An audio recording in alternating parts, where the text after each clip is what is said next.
is the Greg Kelly Show.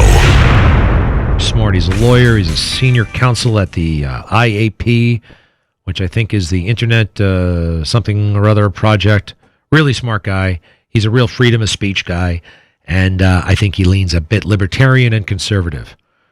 And he makes the case on Twitter for who the leaker is. Okay, are you ready for this? And this is just a theory he has. And nothing's confirmed, nothing's proven, but here we go. Meet Elizabeth Deutsch. Elizabeth Deutsch. She's currently a law clerk for Justice Breyer, and in my humble opinion, she's the most likely person to have leaked the draft Supreme Court opinion in Dobbs, purporting to overturn Roe v. Wade. But first, a disclaimer. I have no inside information. The thread is speculation based almost entirely on publicly available information. I could easily be wrong. Cool? Cool. And here he goes. Her academic background isn't that uncommon for Supreme Court clerks. Yale undergrad, Yale Law, and 2 British master's degrees, one from the London School of Economics and one from Cambridge.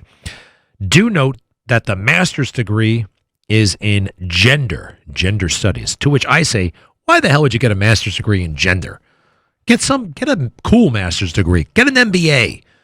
Get a master's in space or something. I don't know. Gender. All right, let me continue. Here's where things start to get very interesting. Every law student has to write a note, a long legal research paper, usually making a novel argument about the law. Elizabeth Deutsch wrote hers about reproductive rights and abortion. Specifically, she argued that Obamacare's non-discrimination provision should be interpreted to force Catholic hospitals to perform emergency abortions. Aggressive argument, but hey, law students make aggressive arguments. All right, so he's saying, okay, nothing wrong with making an opinion like that, but let's go on. While in law school, she wrote a New York Times op-ed about reproductive rights, sensing a theme here. Her career page on LinkedIn does not reveal that much until we start digging a little bit further. I love this guy.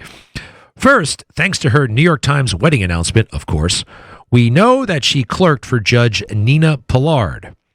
Pillard was one of the D.C. Circuit judges appointed by Obama and forced through by Harry Reid, blowing up the filibuster. She's stridently pro-choice, perhaps not shocking. After her clerkships, she got a Gruber Fellowship at the ACLU for a full year. What was she working on? You guessed it, abortion and reproductive rights. But none of this proves anything. Yes, Deutsch's career seems pretty focused on abortion, but without some connection to Josh Gerstein, the journalist who received the leak opinion, that would be no reason to suspect her. Let's go back to that New York Times wedding announcement. The bride and groom met at Yale. She is a lawyer. He is a journalist. Dum-dum-dum-dum.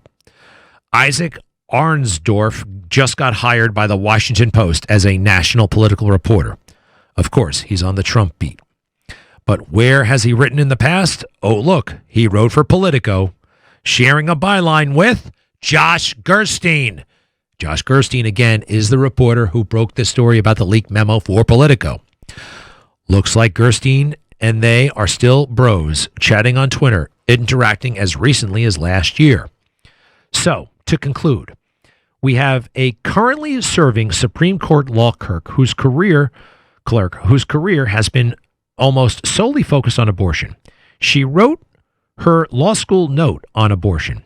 She wrote op-eds about reproductive rights. She spent a year working on abortion for the ACLU.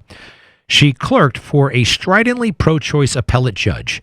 And it just so happens that her husband is a journalist who shared bylines with Josh Gerstein at Politico, and it looks like they are still buds. I don't know that Elizabeth Deutsch leaked the draft opinion, but I certainly think someone who has spent much of their academic and professional life fighting to expand the right to get an abortion could be desperate enough to do so. There it is. What do you think, huh? Well, if I were Chief Justice Roberts, I would bring Elizabeth Deutsch down to Human Resources and have a little talk with her. What do you think? I mean, again, she might be innocent. And if she is, by the way, are apologies in order? Because I don't know. I actually don't. I wouldn't say that. I mean, I'm sorry. You're in a very select group. We all suspect one of the clerks. So you're on the suspect list. And by the way, if you didn't do it, fine. If you did it, we got a problem. There's things in your record. I think it's worthy to, she could have done it. And if she didn't do it, does she deserve an apology from us? I don't think so, actually, because we're not saying anything. No. It's all part of the public record. Yeah. You know what? If she called me up and said, you know what? You did that whole thing on the radio and I didn't do it, I'd probably say sorry about that. Yeah, sorry about that. But no offense. You know what I mean? Hey, look, it's possible. You got to admit, right?